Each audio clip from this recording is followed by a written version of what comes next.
pour, pour l'organisation du séminaire. Donc, je vais d'abord brièvement présenter mon parcours. Donc, j'ai effectué ma thèse au PMMH sous la direction de Bruno Andreotti, où nous avons étudié les lignes de contact dynamiques, donc dans le cas du mouillage et aussi dans le cas de l'adhésion, donc dans le cas du pelage d'un ruban sur un substrat viscoélastique. Ensuite, j'ai continué mes recherches en postdoc. Donc, c'était une collaboration entre l'EPFL et l'UIST sous la direction de Yoel Forter, Blum Metzger et Mathieu Viard, où nous avons étudié les milieux granulaires et notamment les questions de l'hystérésis et des effets de taille. Donc, c'est le sujet que je veux vous présenter aujourd'hui. Et depuis septembre dernier, je suis en postdoc à Delft, aux Pays-Bas, avec Lorenzo Botto. Et donc, c'est pour étudier le comportement de plaques minces soumises à un cisaillement visqueux, avec comme objectif de comprendre la délamination du graphite en cisaillement et la production de suspensions de graphène de haute qualité. Et donc, bien sûr, si vous avez des questions, n'hésitez pas à m'interrompre. Donc, le sujet que je veux vous présenter aujourd'hui concerne le travail que j'ai effectué à la fois en Suisse et à Marseille, donc sur l'hystérésis dans les suspensions visqueuses et les effets de taille sur la rhéologie.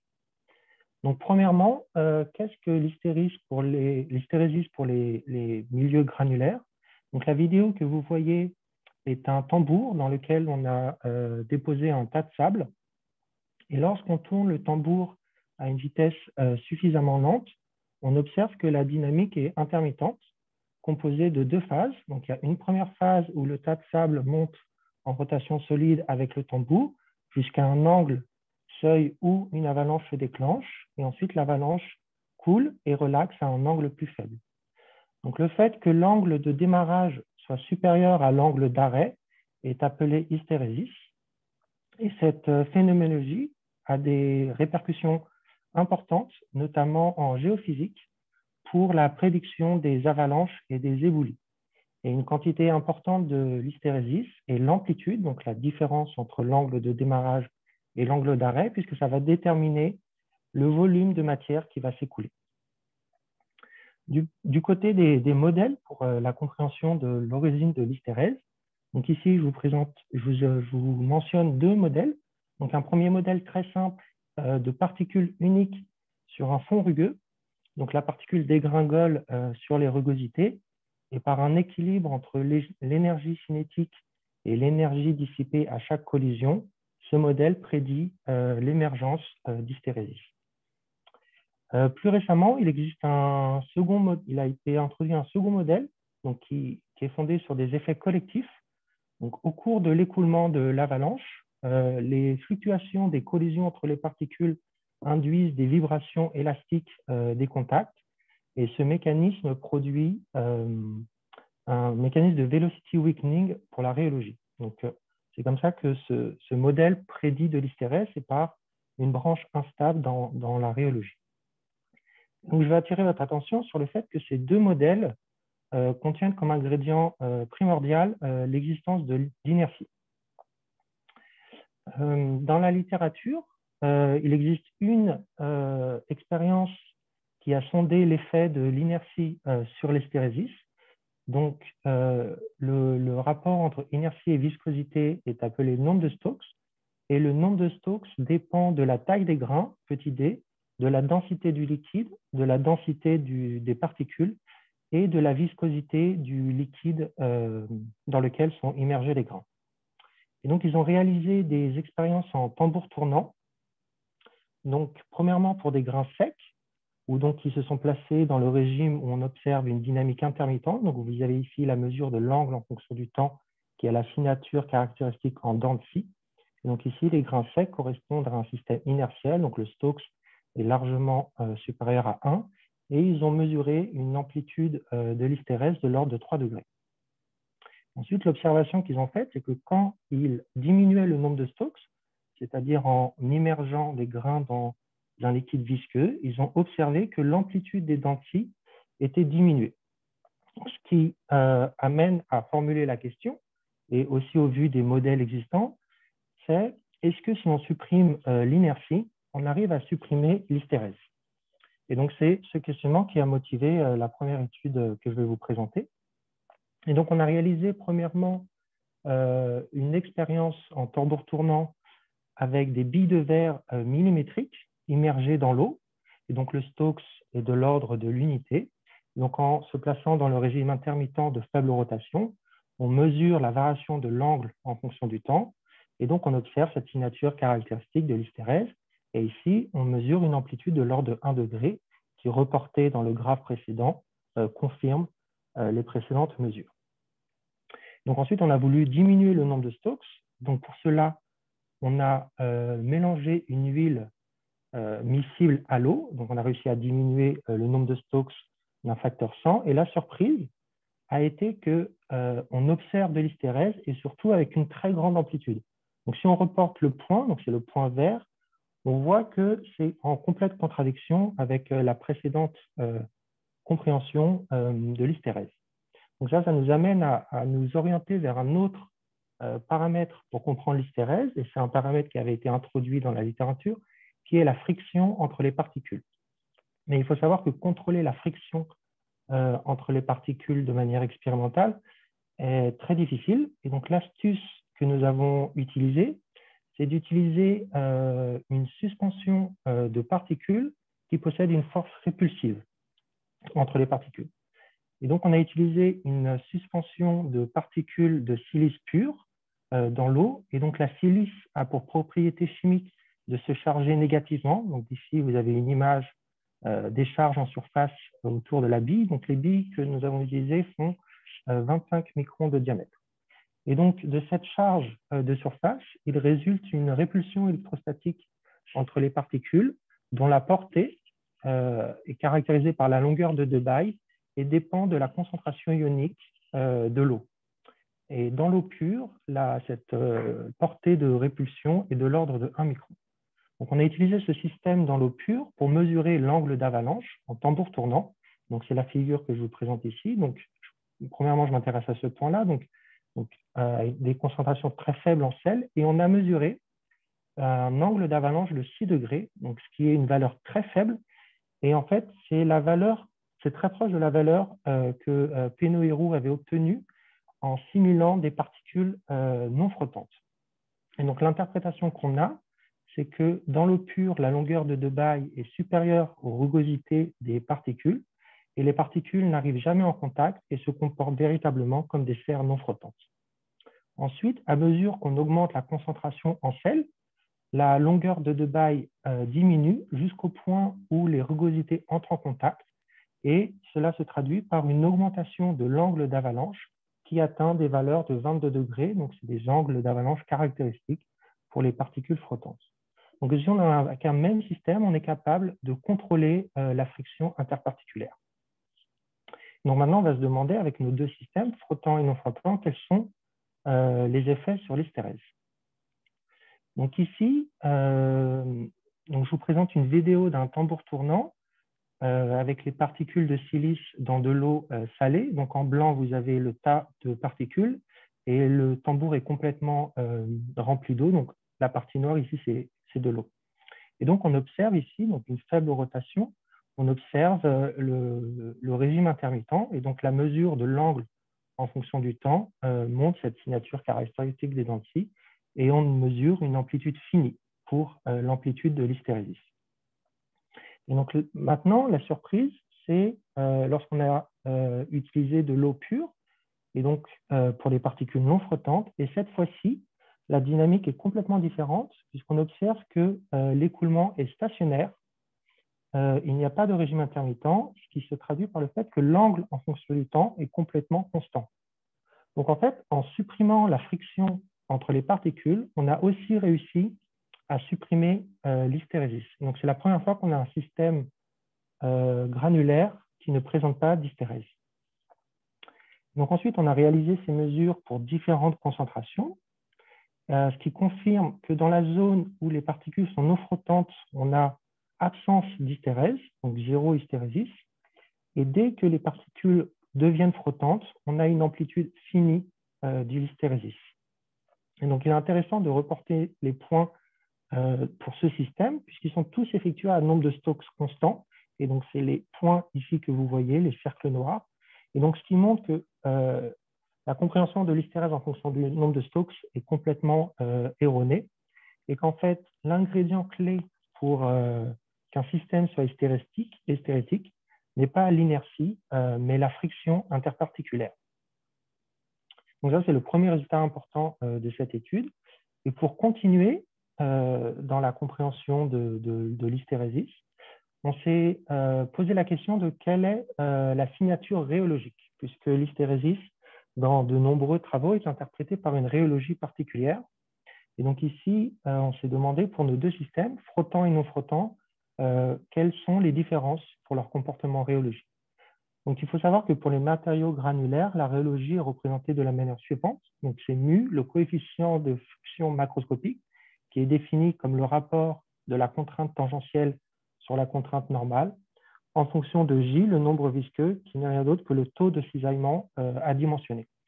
Donc la zone qui nous intéresse et qui est difficile d'accès expérimentalement, c'est la zone proche de l'arrêt, donc pour les nombres visqueux qui tendent vers 0.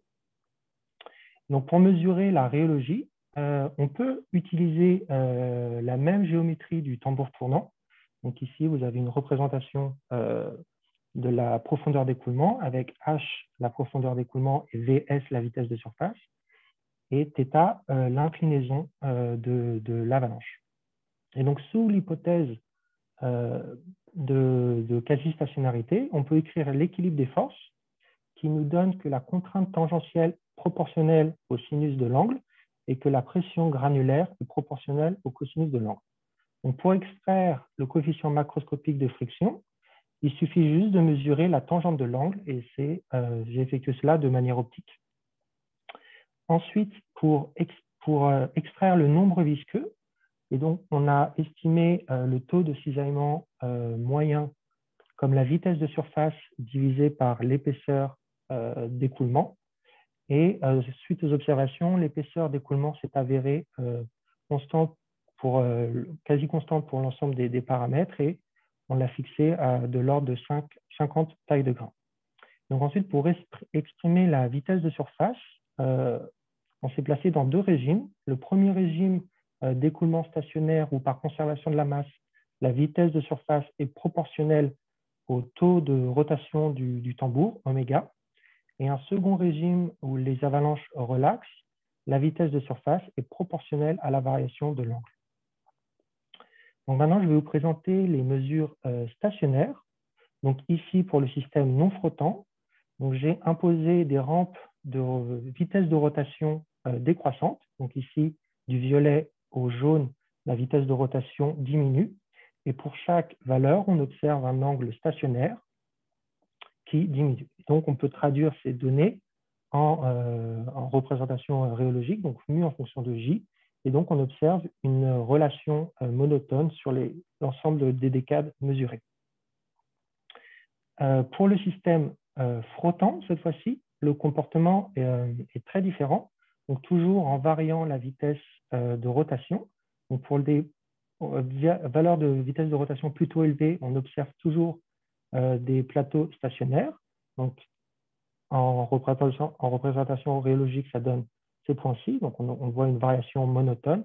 Par contre, sous une certaine vitesse critique de rotation, on voit l'émergence des dents de scie et donc on n'a plus d'écoulement de comportement stationnaire. Et donc ça définit un nombre critique visqueux en delà duquel on n'a pas accès de manière stationnaire à la rhéologie.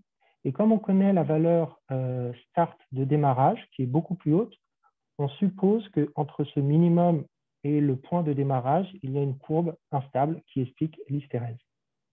Et donc, pour aller plus loin dans ces mesures rhéologiques, on a besoin de sonder encore à plus bas nombre visqueux, notamment cette zone ici. Est-ce que pour le système non frottant, ça remonte? Et ici, est-ce qu'on arrive à sonder au plus proche de ce nombre visqueux caractéristique? Donc, pour ce faire, l'astuce a été d'utiliser les relaxations. Donc ici, je vous présente le protocole.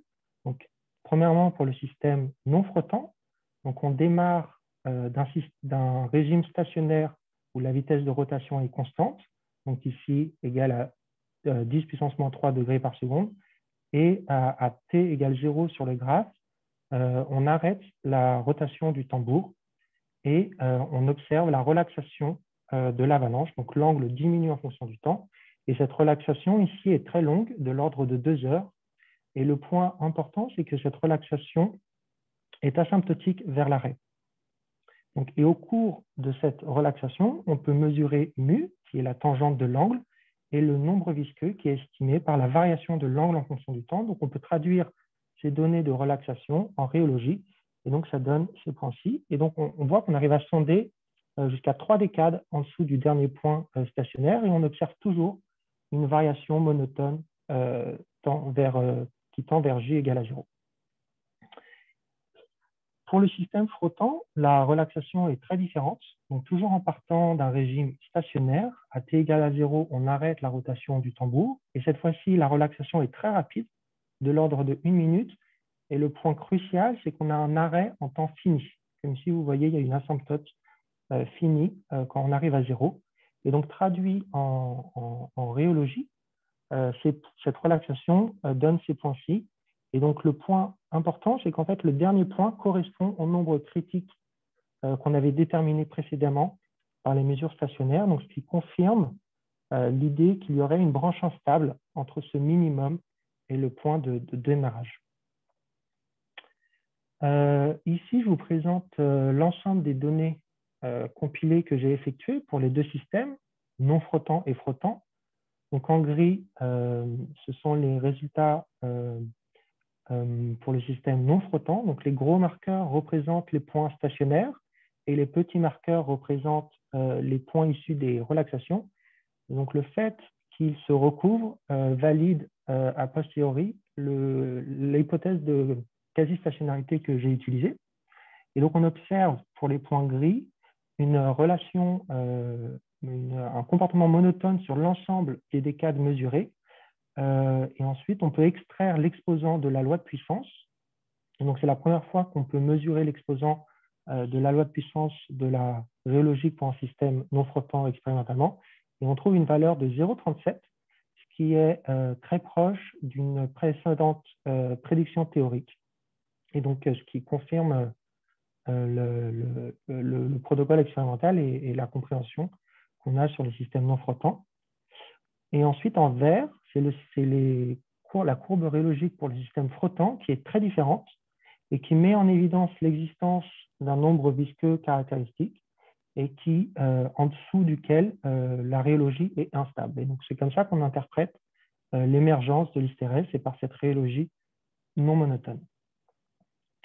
Donc, en conclusion de cette première partie, l'expérience que nous avons réalisée démontre que pour qu'un système granulaire soit hystérétique, l'inertie n'est pas requise, mais la friction interparticulaire est l'ingrédient clé. Et ensuite, par les mesures rhéologiques, on a montré le lien entre la courbe rhéologique et l'émergence de l'hystérèse. Donc, un système frottant hystérétique présente un minimum dans la rhéologie et un système non frottant, non hystérétique, possède une rhéologie monotone sur l'ensemble des décades. Et donc, bien qu'on ait montré le lien entre la friction interparticulaire, l'hystérésis et la rhéologie, il reste la question ouverte de comprendre le mécanisme physique qui amène à cette branche instable pour les systèmes flottants. Donc, il y a deux idées sur lesquelles on travaille actuellement. C'est que, premièrement, cette instabilité à l'échelle macroscopique est en fait juste le reflet de l'hystérèse qui peut exister à l'échelle des contacts, donc l'hystérésis de la friction de Coulomb, ou un second argument qui serait que cette instabilité macroscopique provient de mécanismes collectifs. Donc ça conclut la première partie que je voulais vous présenter. Et ensuite, suite à ces résultats, on a abordé une seconde question qui sont les effets de taille dans les matériaux granulaires. Donc les effets de taille sont connus depuis longtemps. Donc ici, je vous présente des résultats expérimentaux donc réalisés dans une autre géométrie qui est le plan incliné. Donc sur un plan, on prépare une épaisseur de grain contrôlée et ensuite, en changeant l'inclinaison de ce plan, on détermine le diagramme de stabilité de cette couche. C'est-à-dire à quel angle l'avalanche démarre et à quel angle elle s'arrête. Et donc, on obtient le diagramme suivant, donc de l'épaisseur normalisée par la taille des grains en fonction de l'angle. Donc, ce diagramme ici définit 3 zones. Donc, une première zone statique. Donc, dès qu'on se place dans le couple de paramètres qui correspond à cette zone, la couche va être stable. Dans cette zone-là, à plus fort angle, on aura un écoulement. Et ici, comme le système est hystérétique, on a toute une zone intermédiaire entre l'angle de démarrage et l'angle d'arrêt, où le comportement va dépendre de si on vient de la zone d'écoulement ou si on vient de la zone statique. Donc, en fait, cette observation est très classique et a de nombreuses répercussions, notamment sur la morphologie des avalanches. Et du côté des modèles, il y a un nombre plutôt grand de modèles qui qui tentent d'expliquer cet effet de taille. Donc, l'effet de taille, c'est le fait que l'angle d'arrêt ou de démarrage ici dépend de la taille du système. Donc, plus le système est fin, plus il a l'air solide. C'est-à-dire que plus il faut pencher pour obtenir un écoulement. Et donc, il y a des modèles qui reposent sur la dilatance, des modèles qui reposent sur l'existence d'une longueur de corrélation qui diverge. Il y a des modèles basés sur la rhéologie non locale, des modèles qui prennent en compte les effets de bord du fond et des modèles qui prennent en compte l'hystérèse. Donc, on voit qu'en fait, il y a une multitude de modèles qui essayent d'expliquer ce phénomène et il s'avère qu'on peut progresser en fait dans la compréhension parce que notre système de particules non frottantes permet de distinguer les différents paramètres et les différents ingrédients puisque notre système est non hystérétique. Donc la première question qu'on s'est posée, c'est donc en tambour, je vous ai dit qu'on avait obtenu absence d'hystérésis pour les particules non frottantes, mais on peut se demander pour un système de taille finie, est-ce que il y aura de l'hystérèse ou non? Ensuite, on peut se demander, est-ce que nos particules non frottantes montrent un effet de taille? Et ensuite, est-ce qu'on peut progresser dans l'origine de cet effet de taille? Donc, j'ai utilisé le même système de particules de silice de 25 microns de diamètre. Donc, cette fois-ci, uniquement non flottantes, donc immergées dans l'eau pure. Donc, ici, vous avez encore une représentation des forces interparticulaires. Et j'ai utilisé la géométrie quasi 2D du plan incliné. Donc, dans une cuve, on dépose une couche de particules dont on peut mesurer en temps réel l'épaisseur par la technique de la nappe laser inclinée. Et ensuite, par un jeu de caméra, on peut mesurer par PIV la vitesse de surface et donc obtenir aussi la rhéologie. Et le tout est monté sur un moteur de translation qui permet de contrôler l'angle de manière très fine. Donc, premièrement, j'ai effectué des mesures statiques pour déterminer le diagramme de stabilité. Donc, je prépare une couche d'une certaine épaisseur et je détermine à quel angle cette couche se déstabilise et en revenant en arrière, à quel angle elle se restabilise. Donc, le premier point, c'est qu'on obtient une courbe unique, donc ce qui montre l'absence de l'hystérèse. Et en fait, ce diagramme ne comporte seulement que 2 zones. Donc, en fait, on montre que même les systèmes de taille finie, donc ici, par exemple, 10 tailles de grains, ne présentent pas d'hystérèse. Ça, c'est le premier point. Et ensuite, le second point, c'est qu'on observe pour les particules non frottantes un effet de taille. C'est-à-dire que plus le système est fin, plus il faut incliner à des angles élevés pour s'écouler. Donc, on a une espèce de solidification due à des couches plus fines. Donc, on peut ajuster les données par une loi de puissance. Donc, ici, je vous donne l'expression et extraire l'exposant de cette loi de puissance qui est de l'ordre de 0,9. Pour continuer dans la compréhension des systèmes, des effets de taille, on s'est intéressé à la rhéologie. Donc, on peut mesurer la rhéologie en connaissant la vitesse de surface. Et donc, ça donne les mesures suivantes. Donc, ici, vous avez mu, donc, qui est la tangente de l'angle en fonction du nombre visqueux. pour 5 systèmes différents de tailles différentes, donc les plus épais qui vont du bleu au rouge pour les plus fins. Et donc, on observe premièrement que la rhéologie tend vers des valeurs asymptotiques finies que j'appelle μc, qui dépendent de la taille du système et en fait qui sont cohérentes avec les précédentes mesures statiques. Et ensuite, si on essaye de trouver l'exposant de ces variations, pour le système bleu ici, donc le système le plus épais, on retrouve une loi de puissance donc de 0,38 qui est très proche de l'exposant que j'avais déterminé en tambour tournant et très proche aussi de la prédiction théorique. Et donc, dans cette représentation, on voit aussi qu'il y a encore un effet de taille sur la dynamique. Donc ça nous amène à nous demander, est-ce qu'on peut comprendre de manière unique l'effet de taille à la fois sur la valeur seuil et aussi sur le comportement dynamique. Et donc une tentative de comprendre de manière cohérente les deux comportements s'appuie sur le fait qu'on observe des comportements asymptotiques. Donc un premier comportement asymptotique à l'arrêt, donc J tend vers 0, où ici, c'est une réécriture de la loi de puissance que je vous avais présenté précédemment avec l'exposant alpha. Et puis, pour les systèmes dans la limite infinie, nos données semblent indiquer cette relation pour la dissipation avec l'exposant théorique et en accord avec l'expérience. Donc, à partir de ces comportements asymptotiques, ça amène à réécrire l'ensemble du comportement rhéologique dans le cadre des transitions de phase proches d'un point critique où J, le nombre visqueux, apparaît comme un paramètre d'ordre. Il est bien sûr proportionnel à l'excès de friction macroscopique et ensuite l'effet de taille H est intégré dans une fonction d'échelle F et il y a l'existence d'une longueur de divergence.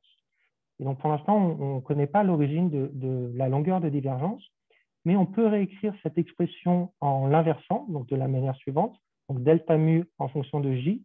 Et en fait, cette expression propose un rescaling. Donc, si on rescale J par H sur D à cette puissance-là et delta mu par H sur D à cette puissance-là, donc c'est ce que j'ai fait. Donc ici, ce sont les mêmes données dynamiques précédentes, mais avec le rescaling proposé. Et on remarque de manière satisfaisante que l'ensemble des données collapse sur une unique courbe maîtresse. Donc ici, c'est un fit proposé. Et donc, c'est le fait que ça se recouvre sans paramètre ajustable, puisque alpha avait été, c'est la valeur de 0,9 qui a été déterminée précédemment, et bêta, c'est la valeur théorique de l'exposant de dissipation. Donc, ça montre qu'on arrive à avoir une interprétation globale des effets à la fois statiques et dynamiques dans une unique compréhension. Et ensuite, la dernière partie que mon travail permet, c'est de comprendre.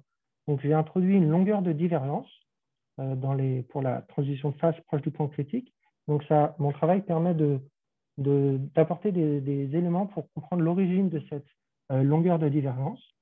Donc, dans un travaux antérieur, pour un empilement de particules, il a été mis en évidence qu'il existait une longueur isostatique, ici notée L étoile, et en fait qui dépend de la coordinance. Donc la coordinance, c'est le nombre de contacts moyens par particule. Donc en fait, cette longueur isostatique, c'est la longueur à laquelle, pour un système hypostatique, il faut contraindre les frontières pour le rigidifier. Donc en fait, cette longueur isostatique explique que même si Z, le nombre de coordinances, n'est pas égal à la valeur 6, donc pour un système infini de billes non frottantes, on peut rigidifier le système en contraignant les bords, et cela sur une échelle L étoile. Donc l'hypothèse qu'on formule, c'est que l'épaisseur à laquelle la couche se stabilise est déterminée par L étoile, qui dépend de l'écart à la coordinance d'un système infini. Ensuite, en utilisant des résultats théoriques qui relient l'écart de coordinance à l'écart de friction macroscopique avec la puissance 0,83, on prédit que la variation de cette épaisseur critique dépend de delta mu avec cette puissance 0,83.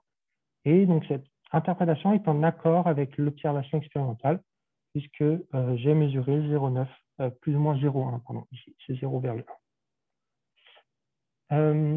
Et donc, maintenant, je vais conclure sur cette deuxième partie, donc, dont vous pouvez trouver plus de détails sur Archive. Donc, c'est cette étude des effets de taille sur les systèmes non flottants a montré que l'hystérèse ne pouvait pas venir des effets de taille finie, ce qui montre que l'hystérèse, le seul ingrédient clé pour l'hystérèse est la friction entre les particules. Donc, j'ai montré aussi que les particules non flottantes montraient un effet de taille.